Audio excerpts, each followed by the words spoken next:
India और पाकिस्तान का हाल एक जैसा है बस। ये जो खड्डे हैं ना, इसका जो मज़ा है या फिर किसी मुल्क में नहीं मिलेगा। अस्सलाम वालेकुम जी, क्या हाल चाल है आप सबकी। उम्मीद करती हूँ आप सब खैरियत से होंगे और अपना बहुत ख्याल रख रहे होंगे। और जो लोग किसी दुख या परेशानी में है, अल्लाह पाक उन सबको अपने हिफ्ज़ व अमान में रखे, आमीन सुमा आमीन। तो आज था फ्राइडे और फ्राइडे को मेरी कोशिश होती है कि उठने के बाद मेरा दूसरा काम हो के बच्चों को मैं नहला दूँ।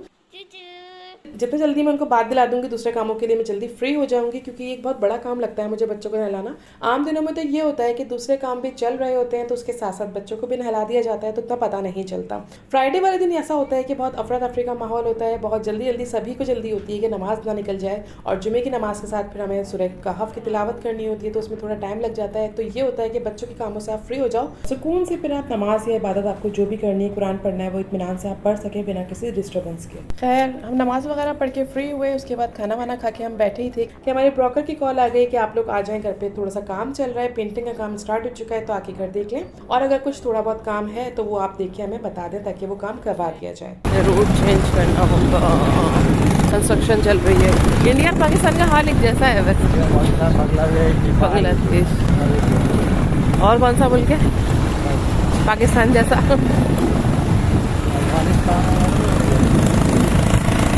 कुछ भी है, पाकिस्तान पाकिस्तान है। फिर वैसे बंदा कहीं भी चले जाए, अपना मुल्क है फिर। और जगहों के रूल्स एंड रेगुलेशंस देख के पाकिस्तान याद आता है, लोगों को अपना मुल्क याद आता है। कहीं के भी हों, पाकिस्तान से हों, इंडिया से हों, पाकिस्तान के जो खड्डे हैं ना, इसका जो मज़ा है या फिर किसी मुल्क में नहीं मिलेगा। अब यहाँ के भी अच्छा, यहाँ का रूट चेंज तो नहीं करना पड़ेगा रूट। ये हमारा जौहर चुरंगी जो है बन जाएगा फ्लाईओवर। यहाँ कंस्ट्रक्शन चल रही है जिसकी वजह से 5 मिनट्स का रोड 10 to 15 मिनट्स लग जाते हैं क्रॉस करने में, बट खैर है, बाद में आसानी तो आवाम को ही होनी है। खैर हम घर पहुंच चुके हैं और यहाँ काम चल रहा है, जैसे कि आप देख सकते हैं पेंटिंग का काम चल रहा है। जहाँ अभी हम रह रहे हैं वो है हमारा 3 बेड DD, और वो हमारी फैमिली के हिसाब से काफ़ी बड़ा है, और ये है 2 बेड लाउंज जस्ट, तो ये थोड़ा छोटा लगेगा बट हमारी फैमिली के लिए ये ठीक है। वो हमारे लिए काफ़ी बड़ा हो रहा था और 2 कमरे तो हमारे उसमें यूज़ ही नहीं हो रहे थे, वो तो फजूल में किराया जा रहा था हमारा, तो हमने सोचा कि अब हम जो लेंगे वो हम छोटा ही लेंगे, तो इसलिए हमने डिसाइड किया था। वैसे हमें 2 बेड DD लेना था बट यहाँ पे वो खाली नहीं थे और अभी सिर्फ हमें यही खाली मिला था।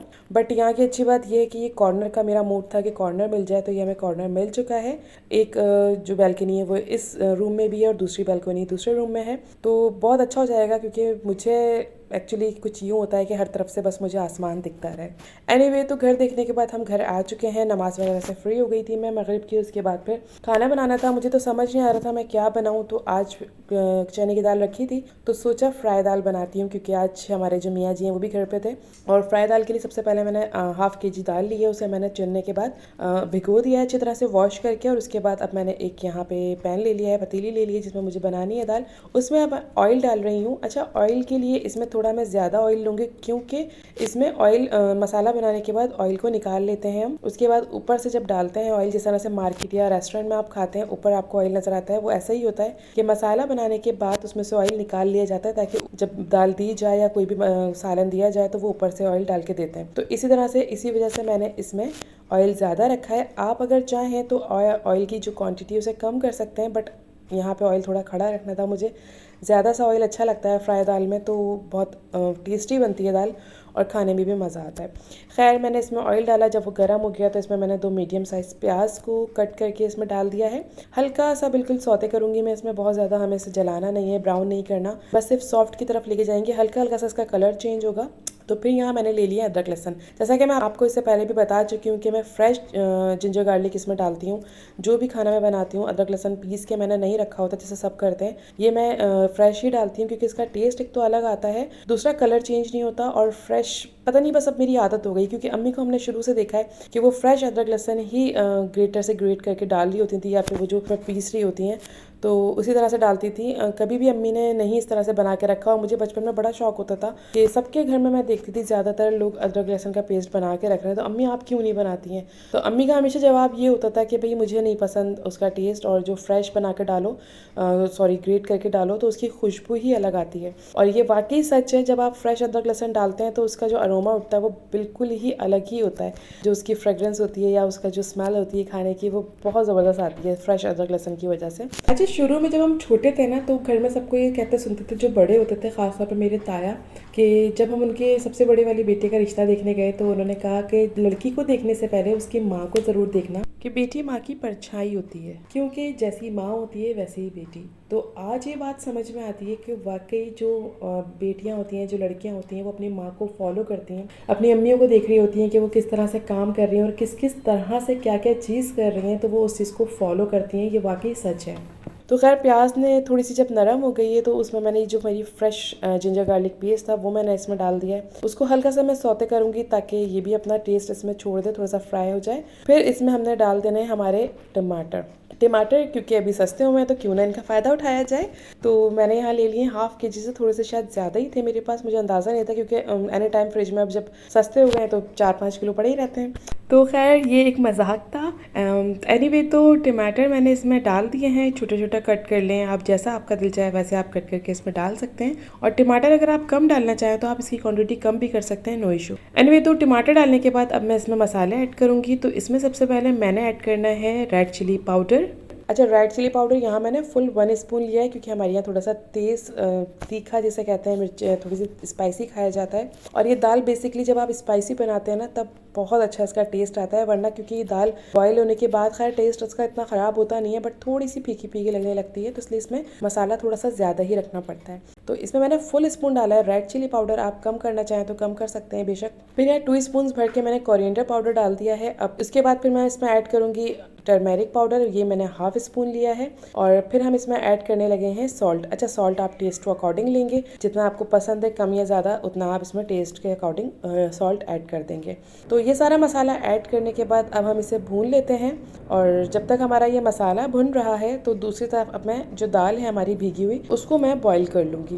तो अभी क्योंकि जल्दी जल्दी में हूँ, मैं बहुत ज़्यादा लेट हो गई थी खाना बनाने में। क्योंकि मेरा जो होता है ये होता है कि मैं जल्दी ही शाम में बना लेती हूँ खाना, बच्चे भी ट्यूशन से आते हैं तो उनको भूख लगती है। बट आज जो है वो काफ़ी मैं लेट हो गई और मुझे ये हो रहा था कि किसी भी टाइम गैस ना चली जाए, कि 10 बजे तो मोस्टली चली जाती है, लेकिन कभी कभार जब उनका मूड होता है तो वो कभी 8:30 कभी 9 इस तरह भी गैस चली जाती है। तो फिर यहाँ मैंने ले लिए हैं कुछ ग्रीन चिलीज़। तो ये जो हरी मिर्चें हैं काफ़ी तेज़ हैं और मैंने जिस हिसाब से ली हैं, अगर आप कम खाना चाहें तो कम रख सकते हैं, अगर आप इससे ज़्यादा स्पाइसी खाते हैं तो इसमें हरी मिर्चें की क्वांटिटी को आप ज़्यादा कर सकते हैं। और अगर आप रेड चिली पाउडर को कम करके ग्रीन चिलीज़ ज़्यादा ऐड करना चाहें तो आप वो भी कर सकते हैं। और रेड चिली पाउडर की क्वान्टिटी को आप जब कम करेंगे तो इसमें फिर आप पेपरिका भी ऐड कर सकते हैं, जिससे अच्छा सा जो कलर है वो आ जाए। यहाँ ग्रीन चिली को बस मैं बीच से कट करके उनको छोटा छोटा कट करके इसमें ऐड कर दूँगी।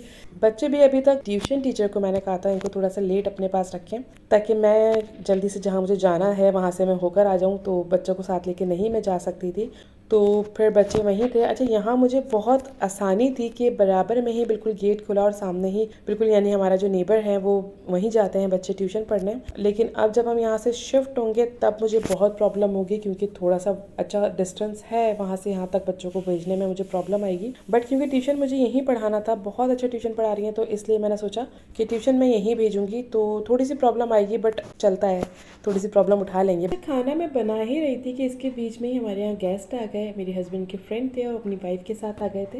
तो यहाँ मैं बस जल्दी जल्दी कर रही थी क्योंकि गैस के जाने का बस टाइम हो ही रहा था, किसी भी टाइम चली जाएगी गैस और खाना फिर अगर नहीं पूरा कंप्लीट हुआ तो बीच में रह जाएगा। क्योंकि इससे पहले हमारे साथ 2-3 दफ़ा बहुत बड़े बड़े ब्लेंडर्स हो चुके हैं कि हमने यहाँ खाना बनाया और चावल हमने बस डाले ही थे पानी में बॉईल करने के लिए और गैस चली गई और वो चावल फिर ख़राब हो गए।